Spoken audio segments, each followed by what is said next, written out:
Hai teman-teman semua, perkenalkan nama saya Cekonia Julianta dari kelas 9B. Di sini saya akan membahas materi pelajaran kelas 9 mengenai kemagnetan dan pemanfaatannya. Oke, jadi langsung saja kita bahas ya. Magnet merupakan suatu benda yang mampu menarik benda lain yang mengandung logam tertentu, misalnya besi, nikel, dan kobalt. Magnet sendiri berasal dari batu magnet yang ditemukan di daerah Magnesia, Yunani. Berdasarkan sifatnya terhadap magnet, benda dibagi menjadi 3.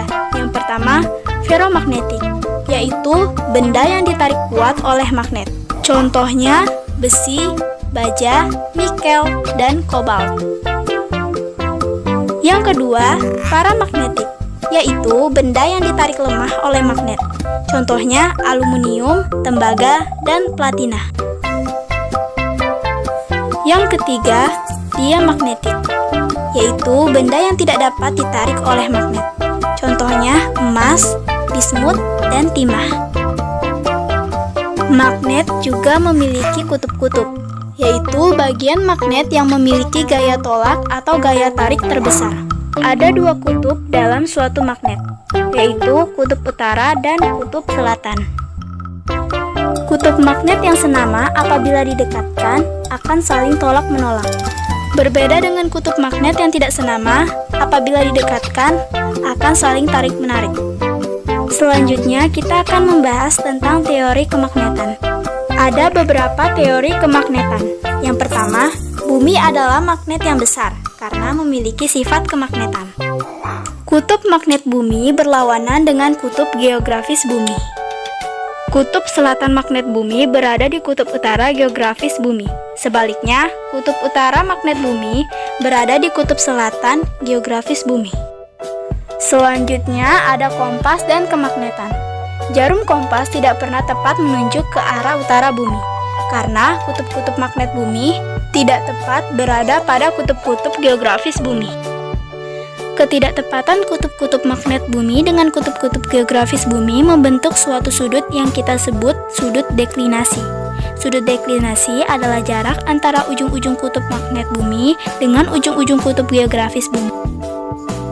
Selain itu, ujung-ujung kutub magnet bumi juga membentuk sudut dengan garis cakrawala atau garis horizontal bumi. Sudut tersebut kita sebut sudut iklinasi. Selanjutnya ada beberapa cara untuk membuat magnet. Yang pertama, dengan menggosokkan magnet ke benda yang memiliki sifat magnetis. Yang kedua, mendekatkan benda yang memiliki sifat magnetis ke sebuah magnet atau dengan cara induksi.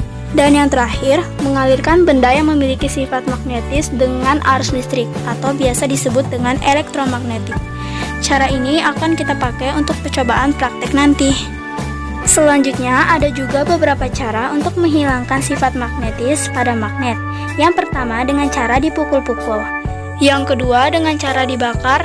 Dan yang terakhir dengan cara dialiri arus listrik atau AC. Magnet juga sangat bermanfaat bagi kehidupan manusia. Di antaranya, bel listrik untuk menggerakkan pemukul lonceng. Yang kedua, kompas sebagai penunjuk arah di bumi. Yang ketiga, dinamo sepeda dan generator untuk membangkitkan tenaga listrik. Nah, teman-teman, itu tadi materi mengenai kemagnetan dan pemanfaatannya sudah selesai kita bahas.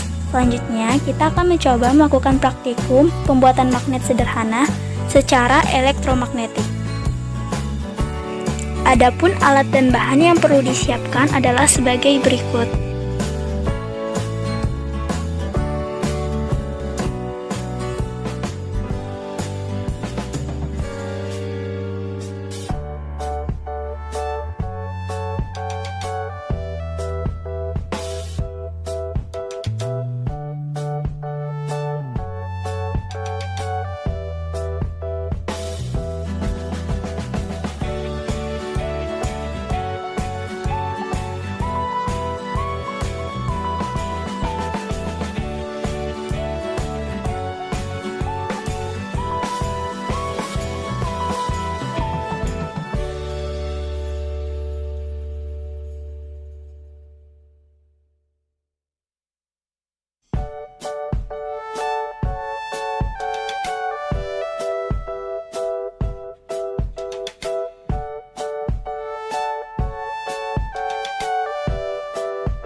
Demikianlah pembelajaran kita hari ini. Semoga bermanfaat. Mohon maaf apabila ada salah kata. Dan sampai ketemu lagi.